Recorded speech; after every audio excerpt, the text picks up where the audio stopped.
Thank you and good afternoon. This is Sam Vaughn for Sam Sports Report. Today's date is December 16th, 2025, Tuesday. A finish line, a 8-year stretch where the Chiefs made the playoffs is over. An 8-year stretch making the AFC champions and 5 Super Bowls. And the first time in 10 years to include all of them. The worst news is even worse than Torres ACL. They don't have the cap room to add somebody like Aaron Rodgers, but that would be a belief that I would like to see them do, but it does not seem possible. And I know that's not what I want to hear from our voters or from our listeners, as many of them may agree with different opinions of political events of Aaron Rodgers, or they just don't like him. But look, he is the best group quarterbacks out of these groups, and I think Aaron Rodgers would make a bold statement towards acquiring a player and making him a quarterback that may help the Chiefs win some games. He also may not want to do it because he has to be a starter in his mind.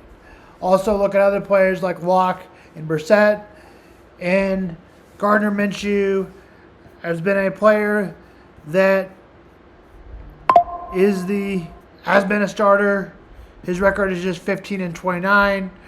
Locke's record is 10 games under 500, and also Jacoby Brissett had a good year in some, and I also could feel like being a backup could be an option for him, but likely leading to Gardner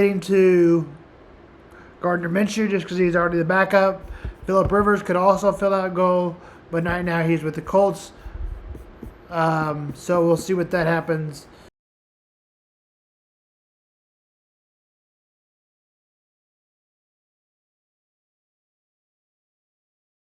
Chargers wrapped up. The Chargers were medical performance using an efficient and offensive discipline to stay in control throughout the game. Kansas City moved the ball consistently and converted on key moments and limits big plays, forcing the Chargers to play from behind in the second half. However, they tightened the game and the Chiefs lost a lead of 13-3 and ended up not closing the door. And the 2 turnovers hurt them, with Mahomes throwing one in the fourth quarter end zone, and also Gardner Minshew throwing one late.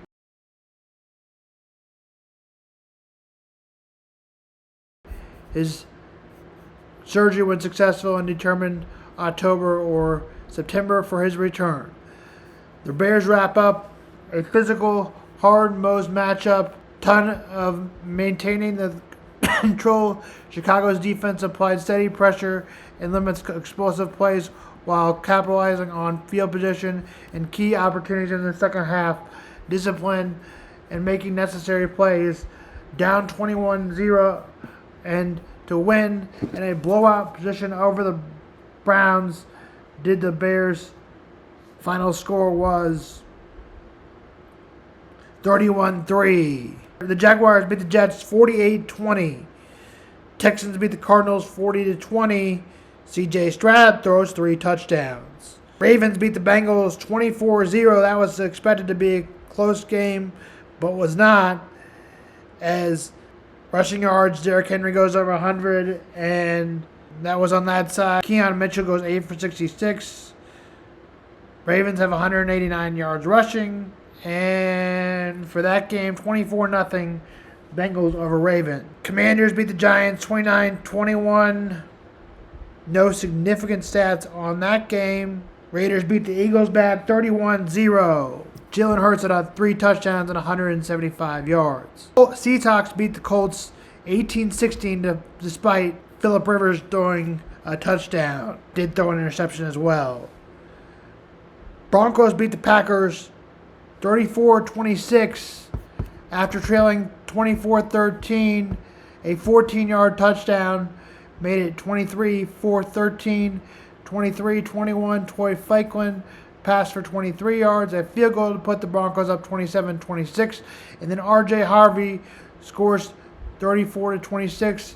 Possession for the Packers, only 24-3 was the run after the Packers led 23-14. The Packers went ahead. The Packers got within one, but then the Broncos were able to close out the game. And defense stood towards the end of the game, turnovering the ball two times, and the Broncos also turned it over 2 times. But the defense stood strong to win the game 34-26 after the Broncos had turned it over on downs. Didn't work so well for the Packers to score, and the result losing 34-26 again. Vikings and Cowboys. Cowboys are down to an 8% chance after the Cowboys led 23-17. The Vikings scored 17 unanswered points, and it became 17-3. The Vikings 34-26. And also, the Rams beat the Lions 41-34. The Rams led throughout that game, scoring a touchdown with 2:42 to go. However, the Rams ran out the clock to win that game 41-34. The Lions did have a final chance, but that play did not work out, a negative of 21 yards. On that final play, Rams win 41-34. That was the final game, as we accidentally skipped that game and went to Sunday night's game. But that was the final score for that game. And the Steelers beat the Dolphins 28-15. No glaring stats for that game.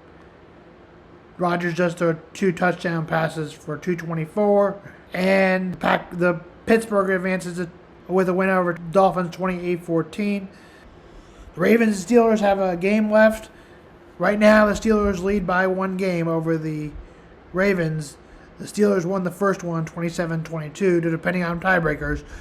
We'll decide who goes to the playoffs. That was Monday night's game, 28-15, and also the Ravens are to stay within 1 game, 24-0. That's Sam on Sports. Darren Peterson is not there whenever Kansas would like. Look, is he just snake bitten, or are we watching somebody who's being way overly protective, making sure that his NBA draft stock doesn't get hurt? And does being hurt this much actually end up beginning to be a problem for the way NBA teams will view him? Well, it's clearly a problem in the sense that this is not ideal. I mean, in the NBA right now, you're watching, it feels like every single day another notable player be sidelined by some sort of soft tissue injury, whether it's a hamstring or a quad or a calf or whatever. And so this is a very, unfortunately, normal thing in the NBA. I know there's nothing official, but if I were in charge, I think I'd just sit him down for these last 2 non-league games and hope that he's ready to go for Big 12 play. But, yeah, if you're an NBA evaluator, I don't think you dock him because he's struggling with these types of things, but you are eager to see him healthy and back on the court. And that's why I think the shutting it down conversation, I don't want to say there's nothing to it, but I don't believe that's what NBA people would want him to do. Obviously, it's not what Kansas people would want him to do. I don't believe that would be in Darren Peterson's best interest. Gary, Missouri has no wins against top 100 teams. Their best win, according to the KenPom, is Minnesota, which they hammered, who is 108 in the KenPom right now. Otherwise, they don't even have a win against the top 200 team. That's how bad their schedule is. The losses to Notre Dame by only 5, but Notre Dame's 58 in the rankings. Kansas by 20. They got housed. How important is this game against Illinois for their chances of making the NCAA tournament? I think more important than we probably would have thought in October, because the SEC is down a little bit. And so, yeah, you're going to still have quad 1 opportunities within your league, but probably not as many as you would have thought, because that league is not performing in the non-league portion of the schedule as dominantly as it performed last season. So, yeah, this is big. I never, blame coaches or rarely blame coaches at places like Missouri in seasons like this for scheduling this way, because, there's a lot of confidence that can be built or ripped away in November, December. And in a time where it's, more difficult than it used to be to know what kind of team you're going to have, or more accurately, what kind of other teams are going to be in your league. I understand erring on the side of caution with your schedule, because here's the truth. If Missouri is not good enough to make the NCAA tournament, scheduling aggressively in the non-league would have eaten them up. And if Missouri is good enough to make the NCAA tournament, build an at-large resume, there's enough opportunities with the Illinois game and throughout the SEC for them to do that. So is it less exciting of a schedule than, say, the one Alabama put together or UConn put together? Absolutely. But, they're sitting here 10-2, still top 55 at KenPom. The strength of schedule is, 355.